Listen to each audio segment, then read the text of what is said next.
Salut à tous, alors aujourd'hui je vais réagir aux plusieurs vidéos qui existent sur une comparaison entre le Japon et la Corée qui a été faite d'abord par Papsan, qui a été repris par Louis San sur un live, puis Tev, puis Mitsu, enfin j'ai vu toutes leurs vidéos sauf le live de Louis San. Et pour moi c'est un sujet hyper intéressant en tant que Coréen du coup, qui connaît bien la Corée et dont le but de la chaîne c'est de casser les clichés sur la Corée, même si maintenant c'est devenu une chaîne bizarre qui poste tous les 50 ans. Le Japon, malgré le fait que c'est une culture dans laquelle je suis à fond et que ça a bercé ma vie, tout ce que j'ai fait c'est aller à Tokyo 2 fois, donc j'essaie de comparer, mais ce que j'amène, je pense, c'est le point de vue d'un Coréen et pas d'un expatrié en Corée. Donc je suis coréen, je parle coréen, donc je connais vraiment la vraie Corée. Et cette phrase veut rien dire, je connais pas le français apparemment. Comme vous pouvez voir dans leurs vidéos, c'est très bienveillant, il n'y a pas de clash, ils se connaissent tous entre eux, tu vois, c'est des amis. Mais voilà, c'est quand même bien, je trouve, de parler de Japon vs Corée. Il fallait que ce sujet arrive un jour, je pense. Donc je veux pas avoir l'air d'ajouter de l'huile à la flamme, vu qu'il n'y a pas de flamme en soi. Alors la bouffe, j'ai l'impression que c'est le seul point avec les meufs en Corée qui affole les gens des deux côtés, genre qui savait péter un câble. Mange quiche. La nourriture. Ils savent pas faire un plat sans mettre 10 kilos de pâtes épicées rouges là dans tous leurs plats. La nourriture. Et de mon côté aussi, cette partie va être un peu longue parce que la cuisine, sans prétention mais un peu prétentieux, je peux dire que c'est mon truc. Alors d'abord, j'adore vraiment la bouffe japonaise et je sais que ça se limite pas que au sushi, alors que je suis un énorme puriste des sushis. Genre pour moi en France, il n'existe pas de sushi. Déjà que les sushis préférés des Français c'est le saumon et qu'ils mangent ça avec de la sauce sucrée. Mais de la même manière qu'il n'y a pas que les sushis et les ramen au Japon, en Corée, niveau plat, il y a énormément de trucs. Il y a plein de soupes, il y a les bouffes de mer, les bouffes de montagne, t'as 1000 manières de faire cuire la viande, t'as plein de gâteaux, t'as plein de dumplings, enfin impossible de lister tous les types de plats qu'il y a en Corée. Et c'est pas tous des trucs qui se ressemblent. En plus, beaucoup de gens disent en Corée tu peux pas manger vegan, mais si en fait en Corée, la Corée c'était un pays pauvre, du coup il y a énormément de plats à base de plantes. D'ailleurs en Corée on a ce qu'on appelle les banchan, c'est-à-dire que t'as plein de side dish et si tu vas à la campagne par exemple, t'as littéralement 40 banchan. En plus niveau cuisine, la bouffe coréenne ça explore beaucoup, genre les côtés funky, les arômes, les odeurs, aussi le sucré, le salé, les textures aussi. La bouffe coréenne ça se base beaucoup sur la texture, énormément aussi sur l'umami. Bon après j'avoue, umami c'est un mot japonais donc je pense que le Japon est pas trop mal de ce côté-là. Et les Coréens ils ont une énorme maîtrise sur le fait de griller la vapeur, faire bouillir longtemps, faire des sauces, frire. D'ailleurs la friture du poulet, la Corée elle le fait le mieux au monde. Et ça pour le coup il n'y a pas match avec les karaage japonais. Donc historiquement en Corée on a eu les plats de cour, les plats de paysans. Tout ça sur 9 ères coréennes. Il y a aussi les plats quand j'étais à Daesh après l'occupation et la guerre de Corée, tout ça. Niveau poisson et de fruits de mer frais aussi. Bon, c'est un peu difficile à comparer vu que le Japon, c'est les boss à ce niveau-là. Mais il y a quand même une culture assez énorme par rapport à ça en Corée. Donc contrairement à ce que j'en pense, les plats coréens, c'est extrêmement diversifié. Et c'est pas que kimchi et spicy, tu vois. Donc je pense que la différence, enfin dans mon opinion, c'est que les Japonais sont très forts à maîtriser un craft. C'est-à-dire que les sushis ou les soba par exemple, c'est la philosophie de faire un plat très simple et de passer sa vie à le pousser au plus proche possible du parfait. La Corée c'est plus un délire genre niveau créativité, essayer des nouvelles choses, trouver des nouveaux goûts, ils sont quand même très forts. Et même pour les plats étrangers genre européens tout ça, la Corée ça évolue très vite, ça c'est pas nouveau. Donc on n'est plus dans les plats fusion, un peu trop sucrés et tout, les pâtes sucrées et tout. Maintenant il y a vraiment des exigences pour la population normale, genre les gens cherchent du bon vin, du bon fromage, des vraies pâtes faites de semolina ou des pâtes fraîches en fait, de la vraie carbonara de pecorino romano, etc. La gamme de produits importés, genre en à peine une seule année, tu peux voir la différence. Tu vois que le nombre de produits étrangers ou de vins, tout ça qui n'existait pas avant, genre il y a une masse qui viennent, genre à peine en 6 mois même ça change en Corée en fait. Point négatif pour la bouffe coréenne, je trouve que le problème c'est qu'on commence à rentrer dans une manie de tout est extrême. De base la bouffe coréenne, il y a plein de trucs qui sont salés parce que ça se mange beaucoup avec du riz. Et du coup la bouffe coréenne, il y a pas mal de trucs un peu trop salés. Et en ce moment, bah, ils vont à l'extrême de ça, genre ils aiment les trucs trop sucrés, trop salés, trop spicy. C'est vrai qu'on commence à avoir un peu ce truc. Et aussi le truc c'est que si vous n'aimez pas le sucré salé, bah évoluez, hein, il est temps de grandir. Donc comme un japonais serait furieux qu'on résume la cuisine au sushi, nouilles, sauce teriyaki et mochi, bah la Corée aussi a énormément de goûts et de cultures différentes, hors du riz, des épices, des grillades et des street food. Et ça, on pourra pas savoir avant de tout goûter quelle cuisine est mieux entre la Corée et le Japon. Et c'est un peu le rôle des youtubeurs, enfin certains youtubeurs, de tout tester et d'informer les gens sur ce qu'il existe dans les pays où on vit et qu'on adore respectivement.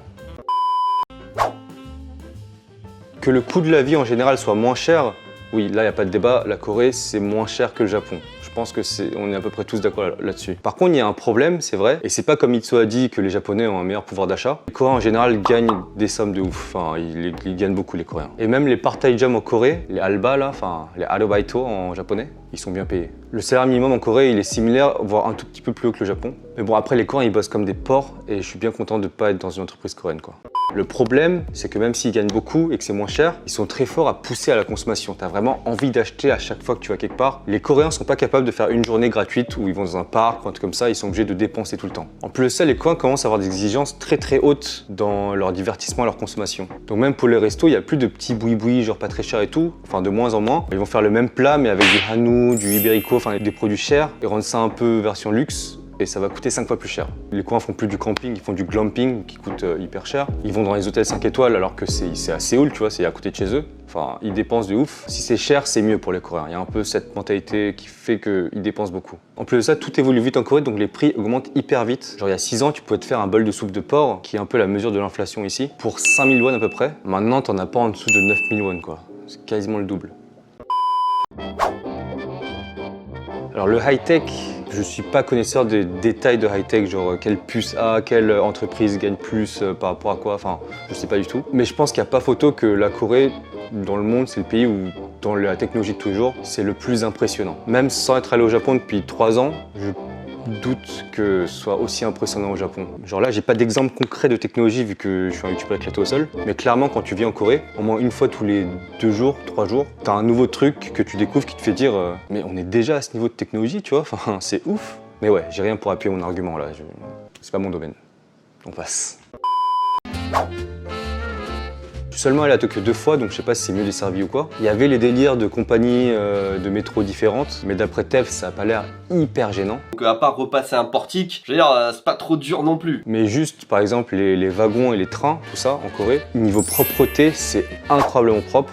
Ils nettoient genre trop bien, il n'y a rien de sale en fait. Il y a toujours les chaises chauffées en hiver, puis l'air conditionné à fond en été. Donc RIP la terre.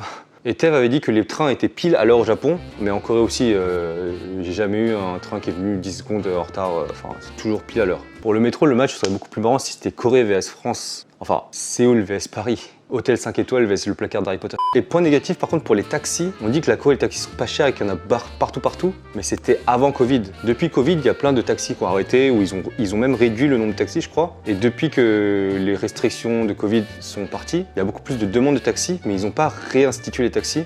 Et donc là c'est une galère énorme pour avoir un taxi. Quand je rentre une soirée maintenant, j'utilise une appli, tout le monde utilise une appli pour les taxis. Je dois prendre le taxi black qui coûte 2 fois plus cher et j'en ai pour 50 balles ma course au fait au final. Donc les taxis, à moins qu'ils remédient à ça, là c'est un peu mort en ce moment. Enfin, honnêtement, je trouve que c'est vraiment abusé en Corée.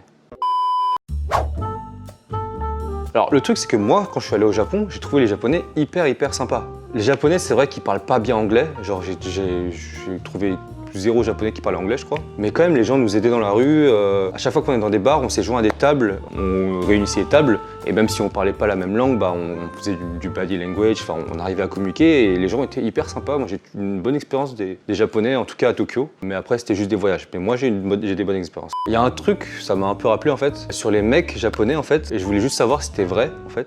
Ceux qui connaissent bien le Japon. La dernière fois, je buvais avec 2 japonaises et elles m'ont fait comprendre qu'elles ne pouvaient pas quitter la Corée parce qu'en gros, les Coréens sont hyper galants et attentionnés, genre, alors que le Japon, c'est l'inverse apparemment. Genre dans la culture coréenne, les mecs, par rapport aux meufs, genre leurs gestes, leur manière de parler, vraiment c'est un truc de l'espace pour les japonaises. Parce qu'apparemment, les Japonais, ils sont forts pour aller chiner des meufs partout, tu vois. Mais quand ils sont en couple, genre ils sont un peu machos dans le sens où bah, quand ils sont à table, ça parle pas, ça s'inquiète jamais et tout. Du coup, pour ces 2 meufs japonaises là, juste le coin qui accompagne la fille après un date jusqu'à chez elle alors qu'elle habite à 10 minutes, c'est un truc incroyable. Ou même le mec qui demande si elle a mangé, si elle sent pas malade, tout ça par texto. Apparemment c'est un truc hyper méga sweet pour les Japs. Bon après faut que tu te demandes s'ils t'accompagnent jusqu'à chez toi, genre juste pour t'accompagner. Donc voilà, je trouvais ça étonnant. Et donc si quelqu'un sait, dites-moi en commentaire si c'est vrai ou pas. Ce cliché sur les Japonais. Et aussi les Coréens sont sympas. En tout cas à Séoul, il y a un petit côté genre si on se connaît pas, tu me touches pas, tu vois, il y a pas de... Genre si jamais tu bouscules quelqu'un dans la rue, il va te regarder d'une manière genre affolée, tu vois, enfin il va te mal regarder en fait, jusqu'à ce que tu fasses un... tu vois, enfin que tu t'excuses en fait. Il y a un peu de rentre pas dans mes barrières quoi, j'ai l'impression. Bien sûr les gens que tu rencontres pendant que tu fais des soirées et tout, enfin ils vont être toujours hyper sympas. La beauté c'est un peu touchy parce qu'en plus sur YouTube c'est un sujet qui intéresse beaucoup de monde, surtout dans ma commu j'ai l'impression, et qu'en plus c'est subjectif, mais objectivement il n'y a pas match du tout. Toutes les Coréennes sont hyper belles, mais c'est pas tout en fait. Il y a un petit terme d'expat, c'est dire que les Coréennes sont vraiment chiantes. C'est pas le caractère, hein. C'est juste qu'elles sont incroyablement belles, mais qu'en plus de ça, il y a un truc en plus en fait. Un truc dans le regard, dans la voix, je sais pas en fait, c'est... Elle savait pas forcément sexy, mais la manière dont elle s'habille, dont elle marche et tout, c'est limite plus excitant. Non, pas excitant. Si, excitant en fait, c'est très très bizarre. C'est ça qu'on appelle chiant. Impossible de marcher tranquille dans la rue parce qu'elles sont toutes chiantes. C'est un truc que depuis derrière l'écran à regarder des vidéos, des reportages sur la Corée, des vidéos de K-pop idol, tout ça, vous pouvez pas comprendre. Faut vraiment être ici et vivre ici et vous comprendrez vraiment pourquoi les Coréennes sont chiantes. Il y a vraiment trop de jolies filles en Corée. Et d'ailleurs, dans les autres pays, une star, c'est juste une star, tu vois, c'est pas une meuf de la réalité. Alors qu'en Corée, les K-pop idols sont pas forcément mieux que les filles normales. Et je dis ça alors que j'ai déjà date des K-pop idols sans prétention, un peu prétentieux.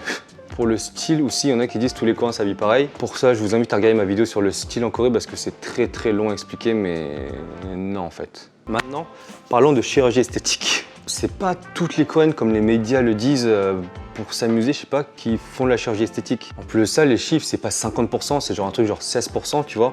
Oui, 16% dans une population, c'est énorme. Surtout si converti pour les femmes, ça veut dire que c'est un plus gros pourcentage. Mais c'est clairement pas tout le monde qui fait de la chirurgie esthétique. Et c'est en baisse, il y en a de moins en moins qu'en font. Du coup, quand tu regardes la courbe de ceux qui font de la chirurgie esthétique, le plus gros pourcentage, c'est des fins de trentenaires ou des quarantenaires. Parce que c'était à l'époque la mode de faire de la chirurgie. Et maintenant, elles arrivent à... Il n'y a plus un style idéal que les filles aimeraient ressembler, contrairement à ce que les médias, même aujourd'hui, font penser... Enfin, ils sont en retard en fait, les médias en fait. C'est ouf. C'est pour ça qu'il y a des clichés sur la Corée et quand tu vis ici, tu te rends compte que la chirurgie, c'est plus du tout présent. Bon, à part le Botox, c'est vrai que le Botox, c'est présent. De ouf. Tout le monde en a fait. Mais oui, les Coréennes, et désolé de m'attarder là-dessus, en Asie, elles sont unanimement considérées comme un level un peu au-dessus. J'ai des potes qui vivent à Shanghai où de là-bas t'as tout type d'asiates et ils disent que quand ils sont en club, clairement les Coréennes, c'est le top level intouchable. Pas le film. Ah, vous m'avez compris. Bon, je parle des filles coréennes parce que Tev, Mitsu, Pap, tout ça, ils ont parlé des filles coréennes et aussi parce que je suis un mec hétéro, donc je crois pas les mecs, quoi. Puis je suis un mec coréen, donc j'aurais sûrement voté pour moi. Plus dynamique dans le sens administratif, tout ça, je sais pas, vu que je suis coréen, donc j'ai pas de visa. Je travaille pas en entreprise, je suis un freelance, tout ça, donc je sais pas trop. Mais il y a un truc, et ça c'est mon expérience perso, une des plus grandes raisons pour lesquelles je suis parti en Corée, alors que toute ma vie elle est à Paris. Parce que même si j'aime Paris et que c'est ma ville de cœur et que j'adore, enfin, c'est à trop de charme, j'adore la France. Une des choses que je déteste dans la vie, c'est la routine. Et bah, la France, c'est la routine. Et la Corée, en fait, je me rends compte que quand t'es jeune, c'est cool parce que c'est hyper dynamique. Tout change tout le temps. T'as toujours des trucs à faire. C'est vrai que la Corée, c'est quand même un niveau de dynamique un peu ouf. Et je pense vraiment que pour certains, c'est trop dynamique, voire oppressant de vivre en Corée. Il n'y a pas le côté slice of life du Japon qui a l'air d'en faire son charme, en fait, de ouf. Et donc, en fait, c'est chacun ses besoins. Mais c'est vrai que la Corée, c'est très dynamique, je pense. Ouais. Mais que c'est pas forcément que bien que ce soit dynamique. Alors ça, c'est vraiment mon domaine. Je l'ai dit pour la cuisine aussi, mais ça, c'est vraiment mon domaine. Pour le Japon, c'est vrai qu'à chaque fois que j'allais au Japon, je sortais et ça a l'air ouf. Et puis en plus, le jazz et la techno, c'est des trucs que j'adore comme une passion. Et clairement, même si sur ces deux côtés, la Corée, ça évolue énormément et c'est beaucoup mieux qu'avant. Bon, le Japon, au niveau techno et jazz, bon, je vais pas m'étaler là-dessus, mais ils sont vraiment au-dessus. Par contre, sortir en Corée, c'est pas que les gros clubs, les petits clubs, ils ont vraiment plein de trucs underground, des trucs dehors, les rooftops, ils ont des rooftops qui font des dizaines de milliers de personnes, les Coréens sont très forts à organiser des events et tout le monde est présent à chaque fois. Ils savent animer de ouf et clairement même Halloween, enfin Itaewon, tout ça, c'est blindé partout et c'est pas que certains quartiers de fête, genre les 3 quartiers de fête connus, Itaewon, Hongdae et Gangnam. Maintenant, tout la Corée est hype, enfin Séoul pardon, tout Séoul est hype et tout Séoul c'est la fête tout le temps en fait. Je pense pas que vraiment que le Japon soit mieux niveau de nightlife que la Corée. Je suis désolé, je dis ça sans connaître, mais ça, je suis sûr à 100% quasiment. Et vraiment, je connais la nightlife. J'ai été organisateur de soirées vers Hongdae et Sinchon. J'ai été promoteur de plusieurs boîtes à Gangnam. J'ai moi-même organisé pas mal de soirées. Et puis, bah, je sortais tout le temps avant, quoi. D'ailleurs, ma prochaine vidéo, c'est une vidéo où je vous montre l'organisation d'une soirée qu'on a fait pour le Takchu du coup. Donc n'oubliez pas de vous abonner si c'est pas fait. Mais ouais, clairement, tout le monde qui ont fait des soirées en Asie, genre qui ont fait Lan Kwai Fong, Shanghai ou les Full Moon en Thaïlande, tout ça, ils m'ont toujours dit, en tout cas ceux que je connaisse, que la Corée c'est de loin le top pour la nightlife. En plus, le Japon, de ce que j'ai compris, c'est souvent le vendredi, samedi que ça sort, alors qu'en Corée c'est du lundi au dimanche quoi. Enfin... aucune idée à ce niveau-là. Voilà.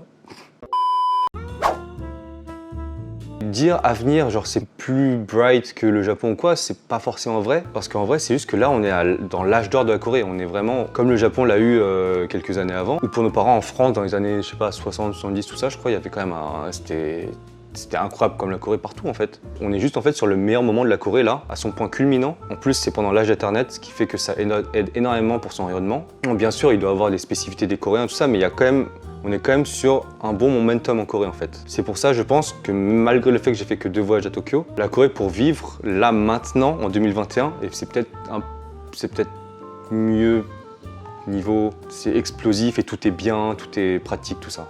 Et après, il y a plein de problèmes qui attendent la Corée. Il y a plusieurs bulles économiques, les jeunes sont tous à crédit, donc arriveront sûrement pas à assumer leurs dépenses et à rembourser leur maison. Et puis clairement, on est sûrement le seul pays qui fait pas d'enfants et qui, en vrai, court vers l'extinction. Mais bon, j'imagine que pour des expats, c'est pas très important, à moins que tu décides de vivre ici. Mais la Corée, l'avenir de la Corée paraît très bien en ce moment, mais il y a aussi plein de problèmes, comme partout. Donc voilà, j'ai essayé de reprendre les 10 points de Papsan en prenant compte des vidéos de Tev et de Mitsu. Ouais, j'ai pas vu le live de Louis, malheureusement. Si on peut le voir, dites-moi où est-ce qu'on peut le voir. Si vous avez envie de connaître plus de trucs sur la Corée d'un point de vue d'un Coréen qui est né et grandi en France, un peu trop spécifique tout ça. Bon, non, si vous aimez les contenus sur YouTube, abonnez-vous à ma chaîne. Si c'est pas fait. J'essaie pas de m'immiscer dans leurs conversations sur la Corée et le Japon, de TF, PAP, tout ça. C'est juste que quand je vois que ça parle de la culture coréenne et que mon contenu c'est clairement de casser les clichés et d'informer sur les tendances, les mentalités, l'économie, bon l'économie pas de ouf tu vois, de la Corée, bah je pouvais pas m'en empêcher. Donc dites-moi ce que vous en avez pensé ou pas pensé en commentaire et je vous dis à la semaine, à bientôt.星の君が揺れたまま